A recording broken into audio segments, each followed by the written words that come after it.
हरे कृष्णा। आज के short story series में आप सबका स्वागत है। एक बार कुंभ का मेला लगा हुआ था। उस मेले में एक संत जाकर नदी में नहा रहे थे, तीर्थ नदी में नहा रहे थे। तो वहां पर क्या हुआ, एक बिच्छू उनकी उस जल में गिर गया था, नदी के जल में, और नदी के बहाव में चला जा रहा था। तो संत दयालु थे स्वभाव से, तो उन्हें उस बिच्छू को देखकर उनके मन में दया भर आया। तो वो सोचने लगे कि मैं इस बिच्छू का जान बचाऊंगा। तो वो क्या किए, पानी हाथ में से लेकर उस बिच्छू को हाथ में लेकर पानी के साथ बाहर निकालने लगे। लेकिन बिच्छू उनके हाथ को दंश किया।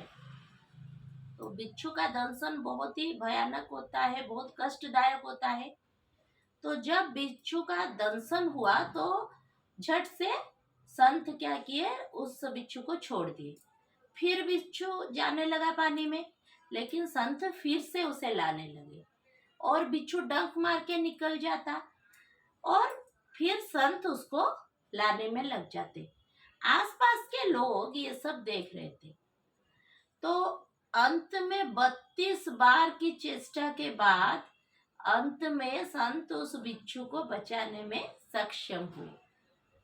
तो आसपास के जब, और उस वक्त संत के हाथ सब रक्त से पूर्ण हो गया था और लोग उनका मरहम पट्टी किए। फिर उन्हें पूछे कि संत महात्मा जी, आपको तो वो बिच्छू मार रहा था, विष से दंशन कर रहा था, आप उसे क्यों बचा रहे थे? उसे बह जाने देते, मर जाने देते पानी में बहकर, आप उसे क्यों बचा रहे थे?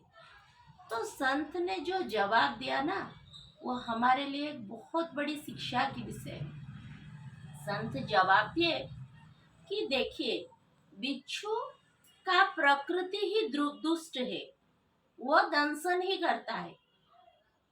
जब वो अब दुष्ट होकर अपने प्रकृति को छोड़ नहीं रहा है, तो मैं एक संत होकर अन्य की कल्याण करने की प्रकृति को कैसे छोड़ सकता हूँ?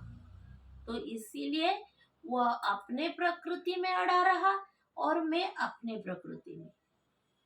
तो दोस्तों, इस कहानी से हमें यह शिक्षा मिलती है कि हमारे सामने, हमारे आसपास बहुत सारे दुष्ट व्यक्ति हैं, लेकिन हम अच्छे हैं, इसका मतलब हम अच्छे ही रहेंगे। वो दुष्ट है, इसीलिए हम अपना स्वभाव परिवर्तन करके उनके सामने हमें दुष्ट नहीं बनना चाहिए।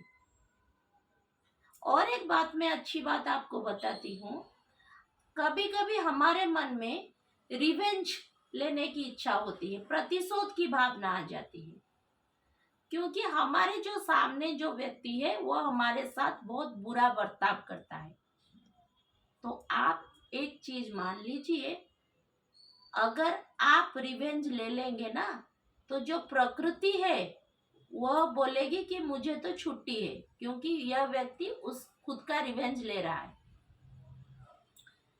लेकिन अगर आप अपने अच्छाई को बनाए रखेंगे और उस बुरा बर्ताव को क्षमा कर देंगे, सह लेंगे, तो क्या होगा, प्रकृति उसको दंड देगा,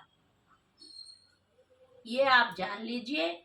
तो आज की इस कहानी की शिक्षा हम यह लेंगे जीवन में कि चाहे हमारे चारों तरफ बुराई होता रहे, हमें अपनी अच्छाई पर डिगे रहना है और हमें बुरा नहीं बनना। आज के कहानी इतना ही। आज के वीडियो को यही विराम देती हूँ। आगे के वीडियो में बहुत नए नए कहानियों के साथ, तब तक के लिए हरि बोल, हरे कृष्णा।